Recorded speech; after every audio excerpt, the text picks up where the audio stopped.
Welcome back into a new season of The Locker Room. I'm your host, Will Kronsberg, and returning as my guest again this year is Braden Maloy. And Braden, today we're going to talk about summer 2021, sort of everything that we expected out of 2020 before COVID, and it all starts and ends with the Summer Olympics. What did you like that you saw in Tokyo this summer? Well, I love that the U.S. finished with the most medals and most gold medals. That's always a plus when we're watching here in the U.S. My two favorite events are always any swimming event and the track events.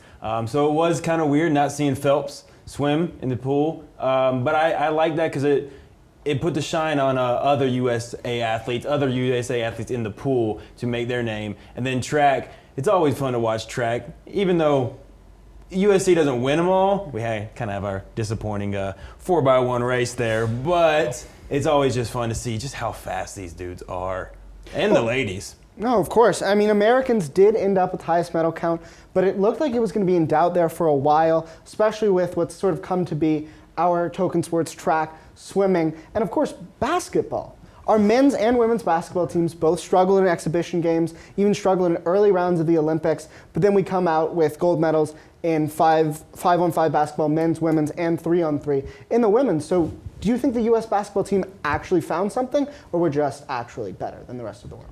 I think it's a little bit of both. I think in terms of team-wise, they are actually better than the rest of the world, but I think it's different the way we construct our teams in the other countries. The other countries have their set team, and every year it's those 10, 12 players that are on that team.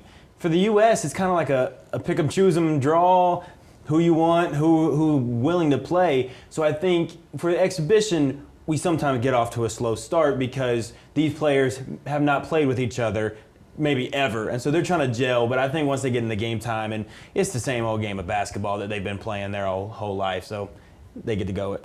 Well, you talk about the U.S. basketball team, we're talking about basically just selecting from a list of NBA All-Stars. They bring in 50 or 60 in training camp, and they make an All-Star team on men's and women's. But going from actual professional athletes in America to sort of almost professional athletes in America, you have to talk about college sports. And right here, as students at the University of South Carolina, we saw it firsthand with the Southeastern Conference kind of reaching out a little bit into the Midwest to get some new members in Texas and Oklahoma. What are your thoughts on our new conference foes? I like it. I'd like it from the standpoint of a fan, get to see more different games. I mean, growing up as an SEC fan, we see the same teams every year playing. So we get to see some fresh new kind of faces that we get to play. They just better be ready. I mean, we've seen already number 15 Texas fell to Arkansas, and a pretty convincing win by Arkansas. So, and then if you go to the SEC, you got that game, and you have LSU next, you have Auburn next, and you play a Georgia or a Florida, and then Alabama for 8 weeks. I don't know if they're going to be able to handle it. Of course, they also have to face the Gamecocks, but you look at other SEC, Big 12 or SEC against Oklahoma and Texas matchups, and you're right, the SEC, its current 14 members, have the advantage. Arkansas beat Texas just last week, and you look at even a few years back, Oklahoma's made a few college football playoffs, but hasn't won any of the semifinal games. They faced Georgia in the Rose Bowl a few years ago. That game went into overtime. It was really a drag-out game, but Georgia still won, and they looked like the better team because they have a defense. So coming from the Big 12, which is a league that we know doesn't really specialize in the defensive side of the ball, how do you think they can adjust to such a tough, between the tackles kind of league like the Southeastern Conference? I think they'll be okay with it. I think the game nowadays is moving to heavy offense, manageable, serviceable defense anyways, but they're going to have to step it up. I mean, you see the two top teams in the SEC right now, and one of the top two teams, Georgia, we just saw in Athens kind of dominate the Gamecocks this past Saturday. Their defense is legit, and their offense is still explosive, but they were ahead of the game the whole game because they prevented the other offense, the Gamecock offense, from getting anything done. So I think you need a defense if you're going to make the playoffs, but if you're going to make noise in the playoffs, you need to be a well-rounded team. And Oklahoma does bring some sort of prowess in college football. They've been amongst those top 5 or 6 programs for the last decade or so. And Texas brings a brand name, if nothing else. But really, the reason why this deal got done was marketing and media rights. We know the SEC just made a massive deal to move all of their games onto the ESPN networks, ABC, the broadcast arm, and even ESPN Plus for streaming. So there is a degree of business in this that's not really related to football. But my question is, do you think that there is additional value, even though each school in the SEC will now get a little bit less of that deal? Is there additional value for ESPN in picking up two new SEC members? Oh, I think for sure. That's just 2 more games each weekend that people are going to be watching now. Because, if you, during this year, if you're Oklahoma and Kansas State. Now, I know Kansas State's actually given Oklahoma some problems these past couple of years. But that game, noon game, you're not going to get really many people from the Southeast region watching that game. But when they move to the SEC, their record is just as important as a Vanderbilt record, a Arkansas record, anybody's record. So you're going to get more people tuning in to see how they I think it also brings in quality wins now.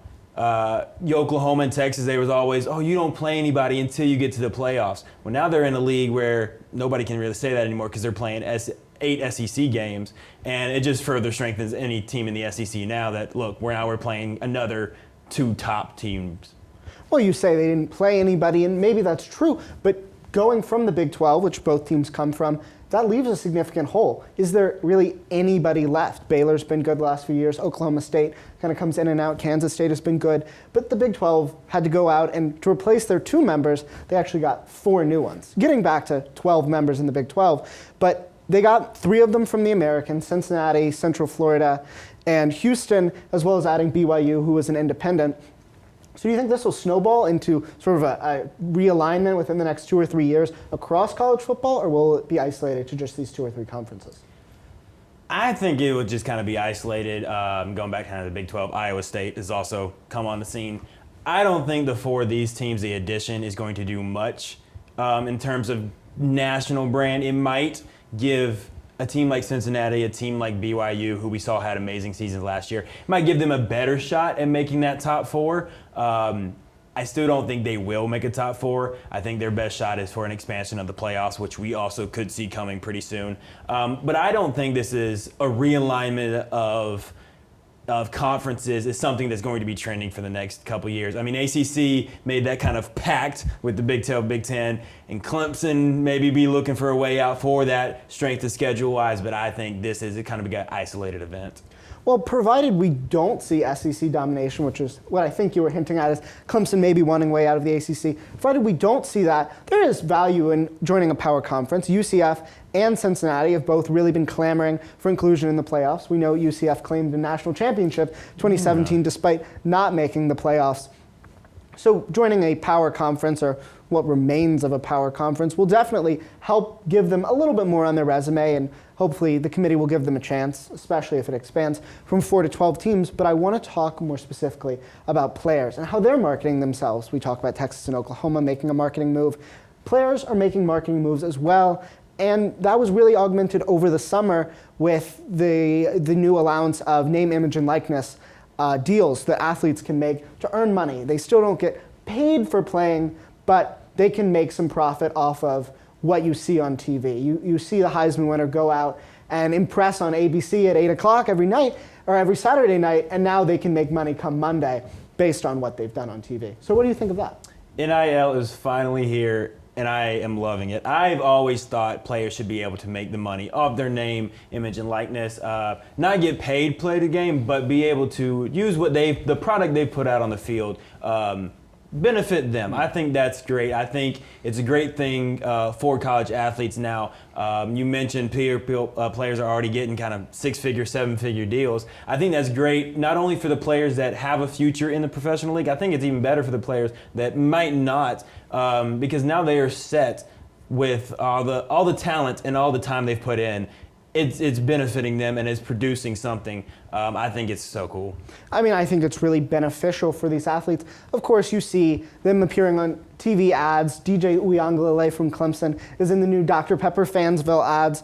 But there's another degree of this where you can really help your team, or outside companies that support an athletic program can help their team. We've seen a few schools have an outside brand come in and provides scholarships for the walk-on players, sort of putting everybody on an equal footing, which I love. It provides a lot of really good opportunities for college athletes. We know life is tough as a college student, so there's no doubt that I think this can be really beneficial.